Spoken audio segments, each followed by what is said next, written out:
ఆ పరమాత్మ గురించి వివేచన చేస్తున్న వాడు ఎవడున్నాడో ఆ జీవుడు ఆ పరమాత్మకు వేరు కాడు అనేది ప్రతిపాదన. దీన్ని అభిన్నవాదం అంటారు, అభేదవాదం అంటారు, దీన్ని అద్వైతము అంటారు. ఇక్కడ అది ప్రతిపాదన చేశారు. ఇది అల్టిమేట్ రియాలిటీ. చివరికి తెలుసుకున్న సత్యం ఏంటంటే పరమాత్మకు భిన్నముగా ఏదీ లేదు. ఇది తెలుసుకోవాలండి. ఉన్నది ఒకటే పరమాత్మ. మరి పరమాత్మ తప్ప మనకు అన్నీ కనబడుతున్నాయే. పరమాత్మ ఒక్కడే అంటున్నారు, అది కనిపించట్లేదు. జగత్తు లేదంటున్నారు, అదే కనబడుతుంది. అప్పుడు శాస్త్ర సహాయంతో వివేచనతో ఉన్నట్టు కనబడుతున్న జగత్తు లేదని తెలుసుకుని లేనట్టు కనబడుతున్న భగవంతుడే ఉన్నాడని తెలుసుకోవాలి. అది కావలసింది ఇక్కడ.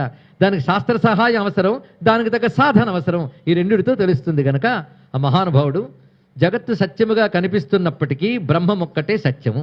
సత్యమైన బ్రహ్మమునందు జగత్తు ఎలా కనబడుతుందంటే తాడు యందు పాము భ్రాంతి చేత ఎలా కనబడుతుందో మన అవిద్య చేత బ్రహ్మమునందు జగత్తు ఉన్నట్లు కనబడుతుంది. కానీ జగత్తు అనేది వేరేదేమీ లేదు, ఉన్నదంతా బ్రహ్మమే. ఇది తెలుసుకో.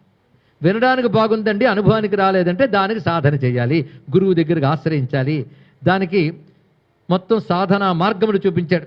అందులో నిత్యానిత్య వస్తు వివేకము, ఇహాముత్రార్థ భోగ విరాధకము, సమాధి షడ్గుణ సంపత్తి, ముముక్షుత్వము అని సాధన చతుష్టయ మార్గం చూపించాడు. అంత చక్కగా ప్రణాళిక వేశారు, అంత అందంగా అందించాడండి. ఇది సామాన్యులకు కూడా అందడం కోసమని. ఎందుకంటే ముక్తి పండితులకే కాదు, పండితులకి శాస్త్రం ఇచ్చే వాదించుకోవడానికి పనికొస్తాయి. వాదించుకోవడానికి శాస్త్రాలు. శాస్త్రాధ్యయనం దేనికంటే సత్యాన్ని అనుభవం తెచ్చుకోవడం కోసం శాస్త్రాన్ని అధ్యయనం చేయలేదు తప్ప ఆ శాస్త్రం పట్టుకుని వాదించుకుంటూ ఉంటే ఏం లాభం అండి. అందుకే వాదన కోసం శాస్త్రం కాదు, బోధన కోసం శాస్త్రం. ఇది తెలియాలి ఇక్కడ. అందుకే శాస్త్రం నిజంగా అవసరమే, లక్ష్య శుద్ధి ఉండాలి. జ్ఞానం కోసం శాస్త్రం తప్ప నీది గొప్పదా నాది గొప్పదని వాదించుకోవడం కోసం కాదు కదా. అందుకే శాస్త్రమును భాష్య రూపాలను అందిస్తూనే ముక్తి ప్రధానం కనుక దాని సారాన్ని ప్రకరణ గ్రంథ రూపాలు అందించాడు.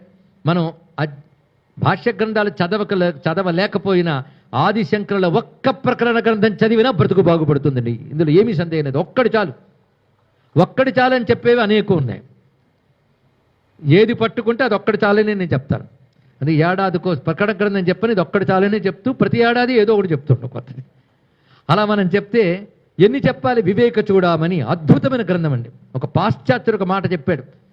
నేను సత్యాన్వేషణకు నాకొక ప్రశ్న కలిగినప్పుడు నేను ప్రశ్నని కాలక్షేపంగా వదిలేయకుండా ప్రశ్నకి సమాధానం తెలుసుకొని తప్పించిపోయానని మహానుభావుడు రాశాడు తన స్వీయ చరిత్రలో. దానికోసం నేను ప్రపంచమంతా తిరిగాను.